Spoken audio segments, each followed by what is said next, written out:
Well guys, I already did one side of the brakes. We're going to disassemble the other side and we'll show the reassembly on this.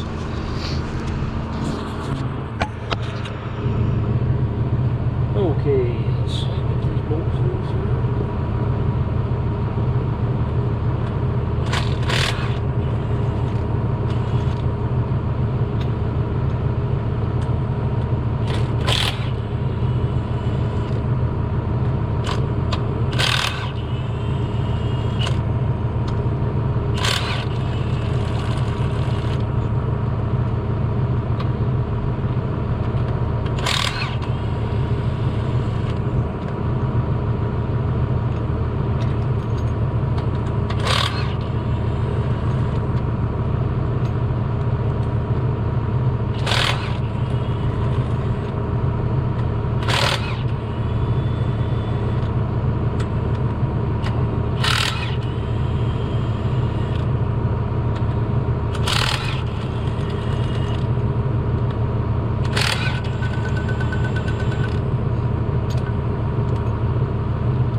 Oh, you leaving the son of again.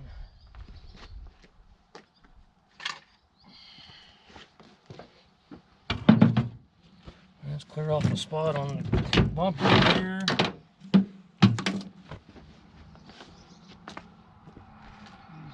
Allen's loose here.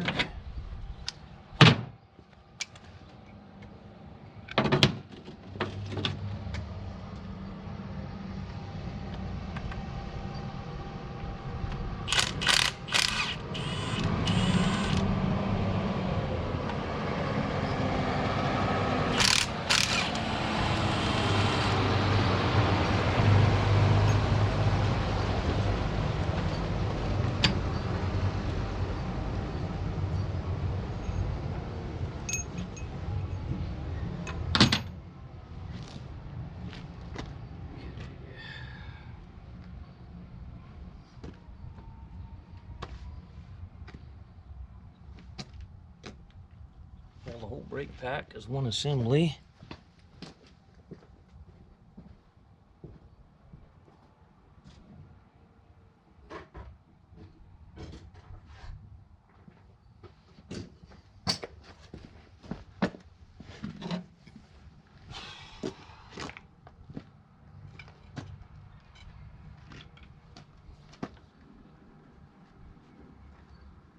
Sometimes you can and sometimes you can't.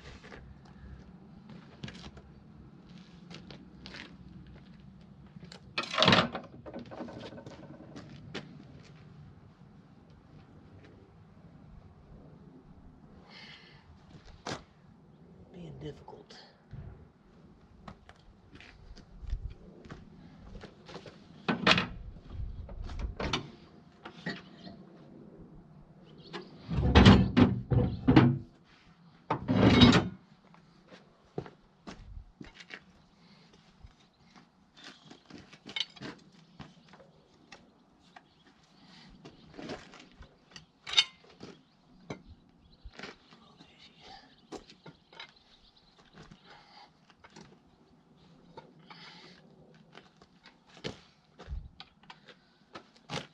It's coming.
Okay.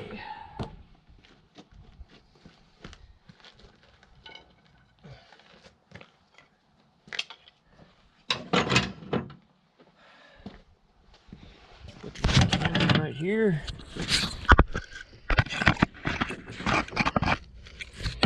Here's where a guy needs to pay attention to the way orientation of the plates and stuff in here. Alright. Okay, you'll notice that this one here, this one's got broke teeth on it too, see? You'll notice that there's a step here on the ID.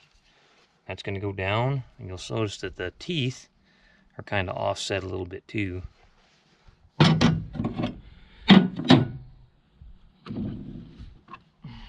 Center hub.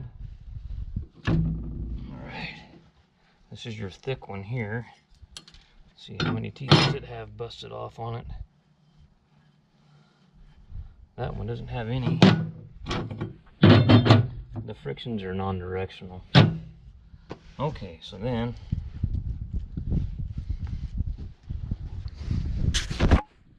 in here, I'll pry these two pieces apart here in a second. Probably go ahead and do it right now, actually. It doesn't really matter. Let's get our striker screwdriver. Wedge it right up under here.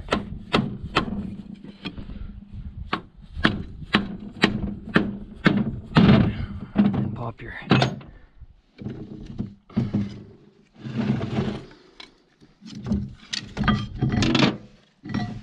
clean these up, get all the metal out of them from those teeth. See, the pieces of teeth that are down in there.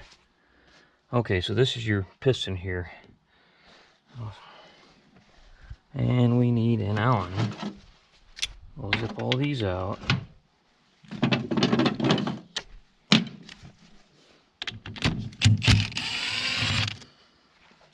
Let me get a magnetic parts tray here. Huh, Daisy, you're a smart girl, huh? You're laying in the shade, huh? She's a smart girl. Yeah, where's Duke at? Duke's laying around here somewhere.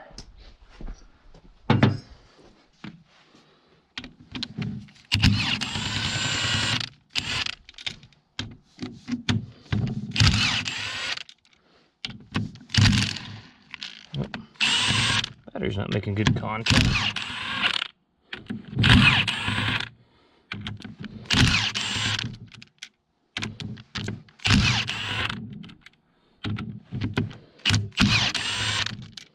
Okay. And these can be kind of a little bit of a chore sometimes, trying to get them to pop out of there the right way. Alrighty. Let's see here.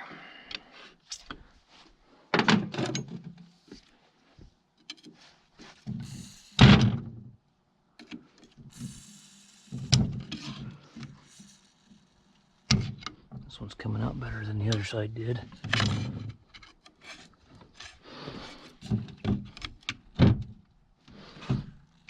There, she's coming now. We got her on the run now.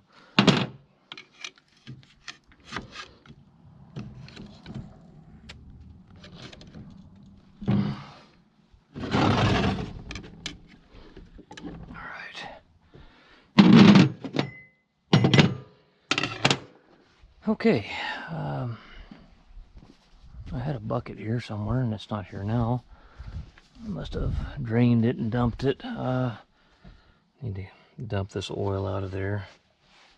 Now in the book,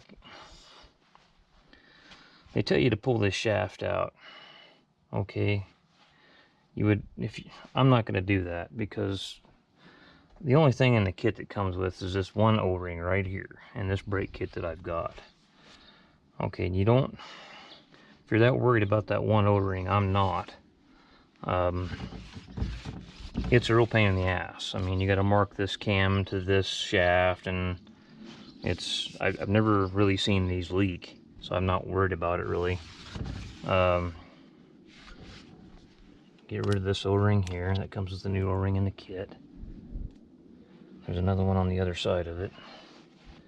I gotta dump this oil out of here. Be careful with your brake, your switches. This is the actual brake switch, and this is the pressure switch here. Alright, so let me dump this out and we'll carry on. Okay, your kit comes with those two O-rings there. Okay, these are your return springs.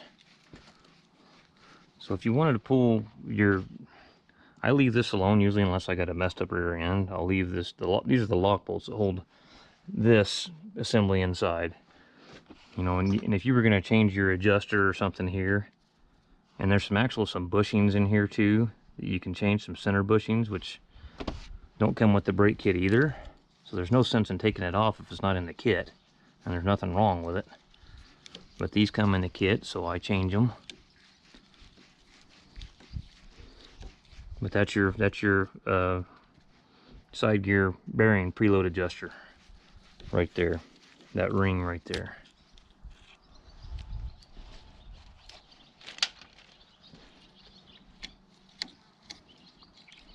What I'm going to do is take these out, and then I'm going to take this into the solvent tank and clean this up and blow it off and get it cleaned up, and this other piece, then we'll start putting her back together.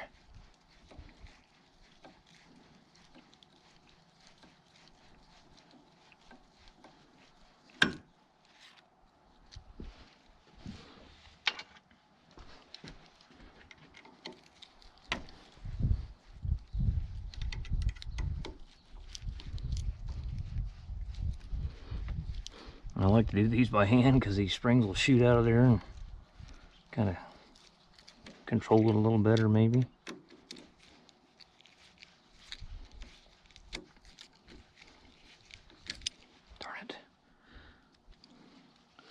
Need to get me some new Allen wrenches. I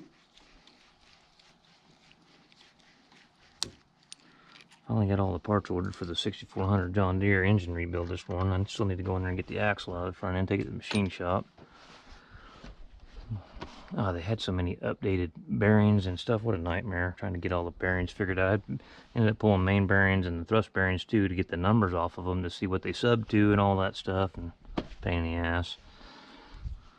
Okay, I'm gonna clean these parts up now. Take this is your piston.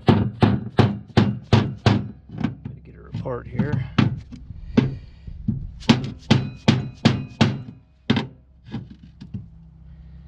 Yeah, she's stuck on the little dowels there. Let's see if we can do.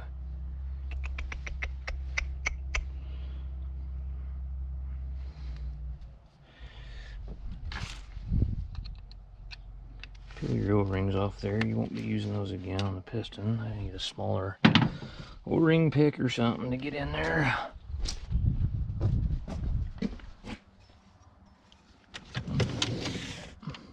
What do I do with my O-ring pick? There we go.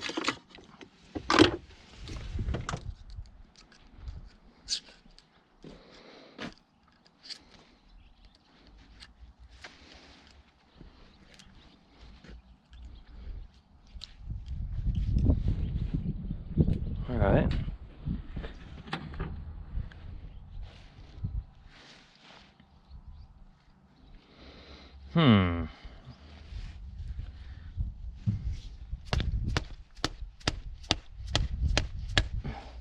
Yeah, I got a little bit of a gap there now.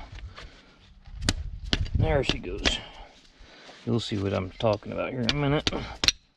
There's some little dowels and an isolator ring on here.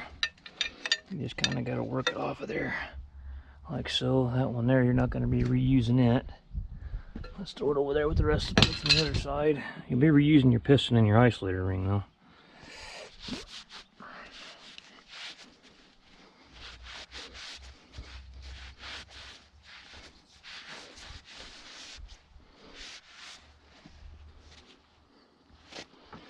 Oh, that one's empty. Throw her in the old dumpster here.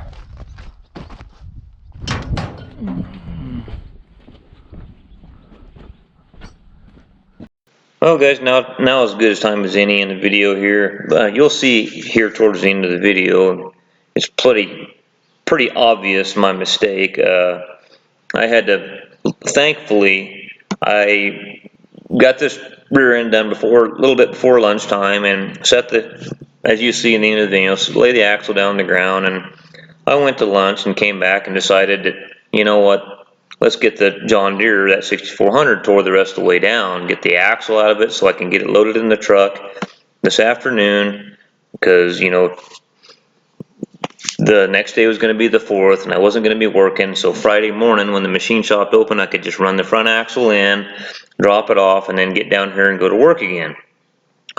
So anyway, I just laid the axle down. Well, that night, I actually started, it's right now, it's the 4th of July, and I'm editing this video, and I caught my screw up. So anyway, yeah, you'll see where I'm off a plate, and I'm just really thankful that I didn't put that rear end back in the machine yet, because I got to go stand it back up and pull that one side back off and fix my screw up, which won't take me, with the rear end being out of it, won't take me probably, maybe an hour, probably not even that. I just got to unbolt it, pop it back off, pull the stub shaft out, and pull 2 plates out and reorientate the one plate there. I'm off one tooth on it.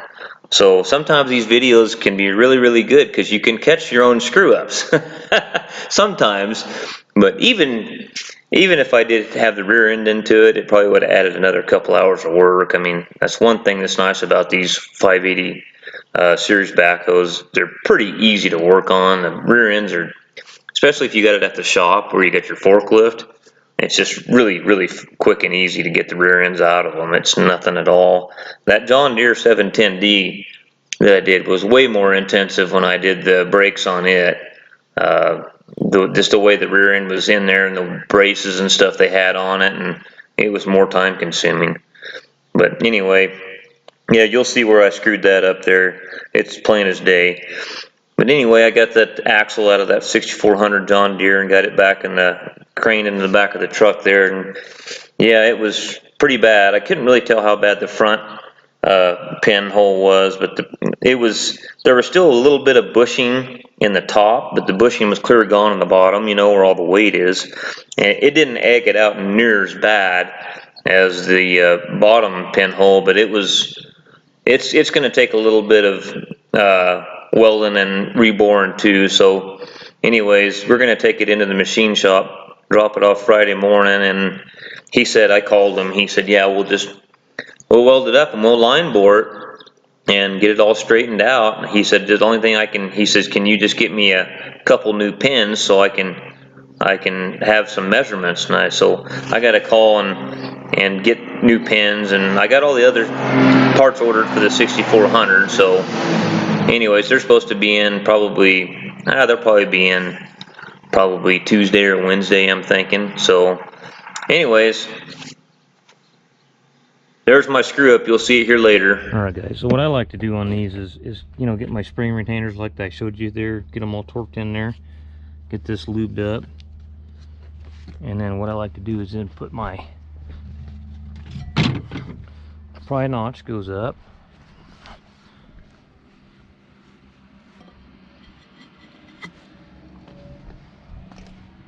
And then take these two alignment bolts here. Okay.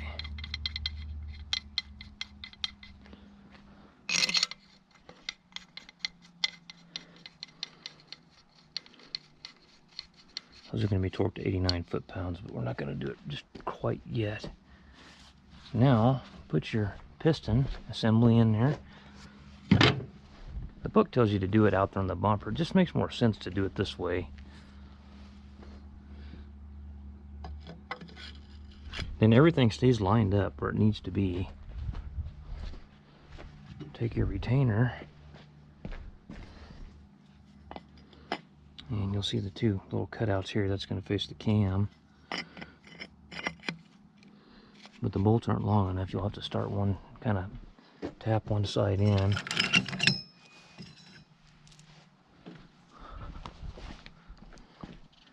I used to do them the way the book said, and it was you put the whole assembly together on the bumper, and you had to pack that big heavy son of a gun and throw it back on over here, and it's just way easier this way.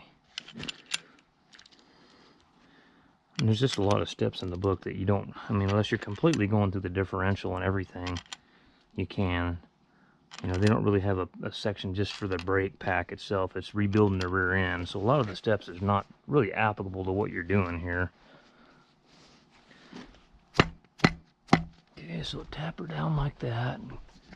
These are torqued to 17 foot-pounds, but we're just going to get it started. Well, we think anyway. May not have tapped it down far enough.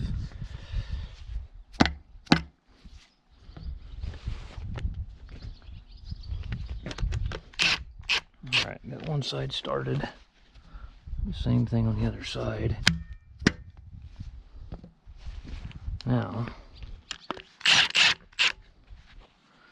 the hammer out of the way.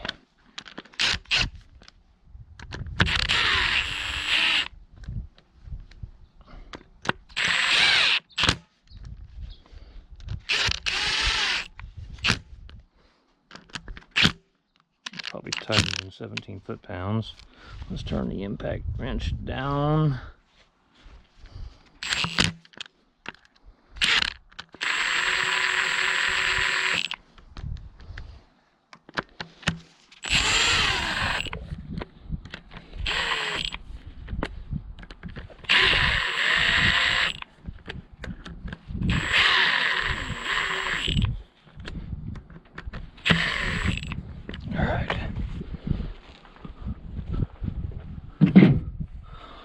Okay, what it is with my torque wrench. Let's go with 17.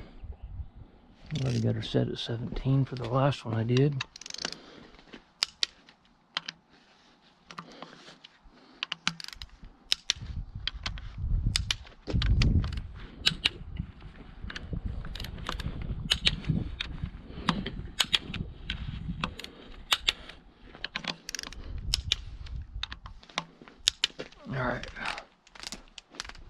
have so many people asking me, why do you back your torque wrenches off every time?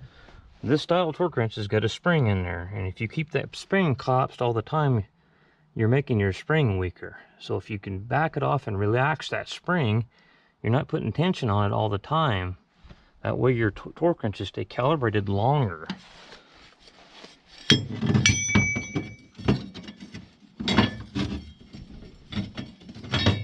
Alright, so let's go like this. Let's put a friction in there. Take your hub. Take your center plate.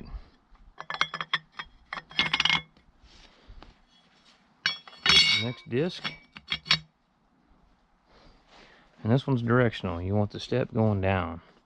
And if you can't remember, just look at the old one you pulled out. And see how it's got a shiny side and a non-shiny side? Well, the shiny side is going to be going against your friction. And you'll see the marks where the axle goes up against it. It's pretty easy to figure out there. So, okay, our brake pack is together. We got to torque these to 89 foot-pounds. Let me get my 1/2-inch drive torque wrench. And then we'll put the, where is my, oh, it's right here. I left that nice dial, that, the one for torque angle, the nice snap one. I left it in the toolbox. I didn't want it bouncing around this truck. These here, it doesn't matter to back them off. I mean, this is a split beam torque wrench. There's no, you're not really wearing anything out there that I know of anyway.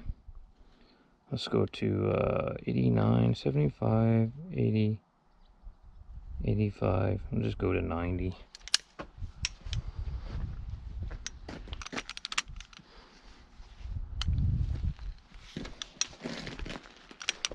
Oh, come on now. Don't do me that away.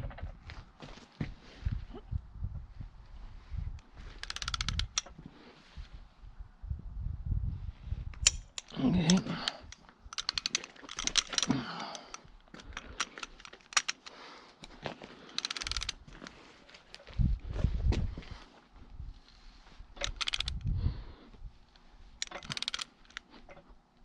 All right. Well, guys, we are ready to put this on there. One thing we can do first, though, is go ahead and get our shaft back in there. And make sure you get this on there right. This is a little worm, carries your oil. Alright. Fire the truck up and the sticker back on there.